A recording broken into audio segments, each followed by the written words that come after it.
কি হৈছিল আপোনাৰ লগত মানে বিষ্ণুৰাজৰ হোটেলৰ আগত মানে দুজন মানুহ উঠালো কলে যে 1 নম্বৰ ৰেল ষ্টেচন যাম ঠিক আছে লৈ আহিলো আহি পেলাই ইয়াতে কলে ৰখিব দিলে ঠিক ৰখিলো ৰখালৈ দুই সাইডে দুটা নুমিছে নুমি আনি ডাইৰেক্ট পিস্তল ইয়াতে দিছে দি পেলাই মোবাইল আৰু কপাইছে কলে কপাইছে এই বিষ্ণুৰাজৰ হোটেল আগৰ পায় হোটেল নহয় আৰু আগৰ মানে মুখে মুখি তাৰ পিছত আহি ইয়াতে নুমিছে এই আগত মই জায়গাটো দেখাই দিম ইয়াতে নুমিছে দুই সাইডৰ পৰা দুটা দিছে কি দিছে মানে পিস্তল দি পেলাই কেমেৰাটো চাইলো পিস্তলটো দুই সাইডে দুটা দিছে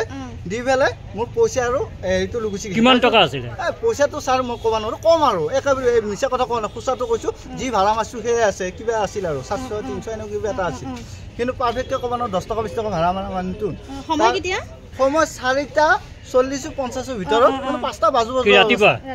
পোহৰ হৈছে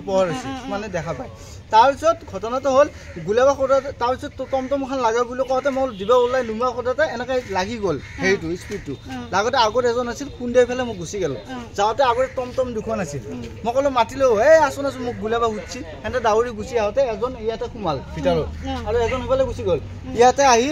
আমি সোমাবা খোদাতে ইয়াৰ পৰা গুলাইছে থাপ দুপ দুটা কেইজন আছিল এজন ইয়াত আছিল এজন এফালে পলাইছে আপোনাৰ নামটো কি মোহাম্মদ আইজ আলী আপোনাৰ ঘৰ ক'ত মোৰ বাইৰে চালি